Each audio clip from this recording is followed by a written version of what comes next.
Hello friends, स्वागत है आपका मेरे यूट्यूब चैनल मार्केट ज्ञान में। आज के इस वीडियो में बात करने वाले हैं आईआरएफसी के बारे में, यानी कि इंडियन रेलवेज फाइनेंस कॉरपोरेशन के बारे में। बहुत बड़ी न्यूज़ निकल कर आई है, बहुत बड़ी अपडेट निकल कर आई है, जो कि अगर नॉर्मल मार्केट सिचुएशन में ये न्यूज़ आती तो शायद 5 से 7% तक का भी मूवमेंट इस स्टॉक में देखने को मिल जाता। लेकिन जिस अकॉर्डिंग अभी मार्केट की हालत है, तो उस अकॉर्डिंग एक बड़ी तेज़ी देखना बहुत ही मुश्किल का काम नज़र आ रहा है। इस वीडियो में जानेंगे सारी की सारी इन्फॉर्मेशन। बस एक चैनल को सब्सक्राइब कर लीजिए और वीडियो को लाइक ज़रूर कर दीजिएगा। चलिए वीडियो स्टार्ट करते हैं। 111 रुपये के आसपास की क्लोजिंग आईआरएफसी में आज आपको देखने को मिली, लगभग 1% के आसपास की गिरावट के साथ, जबकि आज ये स्टॉक 108 रुपये तक भी चला गया था। यानी कि गिरावट आज उससे भी ज़्यादा थी। हल्की फुल्की सी रिकवरी देखने को मिली और शेयर की क्लोजिंग 111 पर आपको यहाँ पर देखने को मिल गई। पिछले 5 दिनों में बहुत बड़ी गिरावट है, लगभग 12-13 रुपये का डाउनफॉल, यानी कि लगभग 10.5-11% की गिरावट आपको पिछले 5 दिनों में देखने को मिल रही है।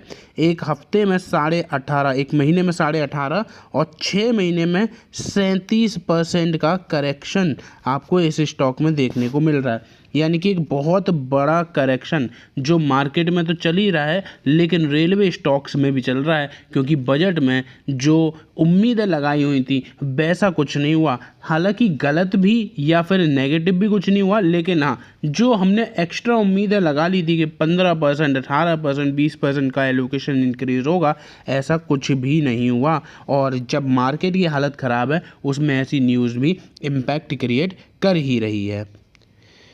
डायरेक्टली लेकर चलता हूं, जो रिपोर्ट निकल कर आ रही है उस पर। IRCTC IRFC get Navratna status, what does it mean for the 2 railway PSU. यानी कि यहाँ पर फाइनली इन दोनों को नवरत्न स्टेटस मिल गया है।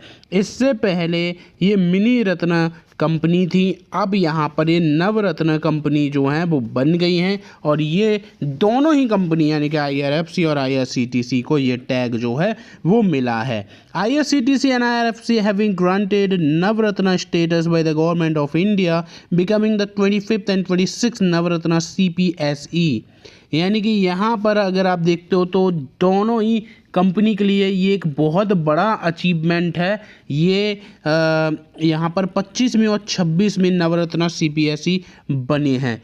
यहाँ आप देख पा रहे होंगे सोशल मीडिया के अकॉर्डिंग जो डिपार्टमेंट ऑफ पब्लिक एंटरप्राइजेस की तरफ से यहाँ पर शेयर करा गया है कि गवर्नमेंट ने आईआरसीटीसी और आईआरएफसी को अपग्रेड करने का अप्रूवल दे दिया है, और ये 25वीं और 26वीं नवरत्न सीपीएसई बन गई हैं। आईआरसीटीसी यहाँ पर आपको देखते हो, इनका एनुअल टर्नओवर है 4,270 करोड़ के आसपास का, लगभग 1,100 करोड़ के आसपास पैट यानी कि प्रॉफिट आफ्टर टैक्स है, और लगभग 3,200 करोड़ के आसपास का आपको यहाँ पर नेट वर्थ नज़र आती है। वहीं अगर हम यहाँ पर बात करें आईआरएफसी की, तो आईआरएफसी का टर्नओवर बहुत ज़्यादा बेहतरीन है, 26,000 करोड़ से भी ज़्यादा है। जहाँ 1,100 करोड़ का पैट आईआरसीटीसी का था, वहीं आईआरएफसी का है 6,412 करोड़ और 49,178 करोड़ का नेट वर्थ आपको यहाँ पर नज़र आता है। यानी कि ओवरऑल चीज़ है आईआरएफसी की तो बहुत ही ज़्यादा बेहतरीन नज़र आती है, और इसी वजह से ये जो स्टॉक था 26 रुपये के आसपास का, वो 229 तक भागा था, क्योंकि यहाँ पर चीज़ें बहुत ज़्यादा इम्प्रेसिव हैं। अश्वनी वैष्णव ने यहाँ पर दोनों ही कंपनी को कॉन्ग्रेचुलेट किया, और एक्स पर यहाँ पर दोनों ही कंपनीज को बधाइयाँ इन्होंने शेयर करी। अब मेन बात आती है कि ये सब तो हो गया, चलो नवरत्न स्टेटस भी मिल गया, आखिर इसका मतलब क्या होगा, फ़ायदा क्या होगा कंपनी को? सबसे बड़ी बात, नवरत्न स्टेटस जो है वो पीएसयूज़ यानी कि पब्लिक सेक्टर अंडरटेकिंग्स है, उन्हीं को मिलती है, और स्पेशली यहाँ पर उन्हीं कंपनीज़ को दी जाती है जिनका फाइनेंशियल और मार्केट परफॉर्मेंस काफ़ी ज़्यादा बेहतरीन है, बाकी कंपनीज़ के कंपैरिजन में काफ़ी ज़्यादा इम्प्रूव्ड है।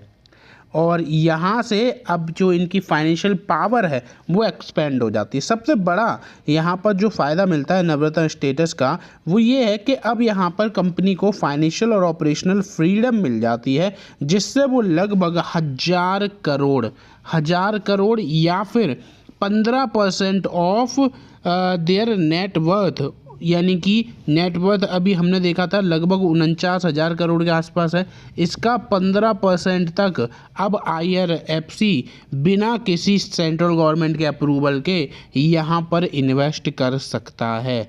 तो ये सबसे बड़ा फ्रीडम जो है वो कंपनीज को मिलता है नवरत्न स्टेटस लेने के बाद। यहाँ से अब जो है अलायंसेस भी बनाए जा सकते हैं, सब्सिडरीज भी बनाई जा सकती हैं, जॉइंट वेंचर्स भी बनाए जा सकते हैं बिना किसी अप्रूवल के साथ।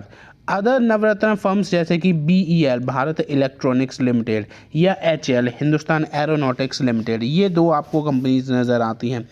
टोटल 3 क्लासिफिकेशन होते हैं, मिनी रत्ना, नवरत्ना और महारत्ना। तो अब ये नवरत्ना तो बनी चुके हैं, अगर ऐसे ही एक्सेप्शनल परफॉर्मेंस आने वाले टाइम में देखने को मिलता रहा तो फिर यहाँ पर आपको इनका स्टेटस जो है वो महारत्ना में भी कन्वर्ट होते हुए नज़र आ सकता है।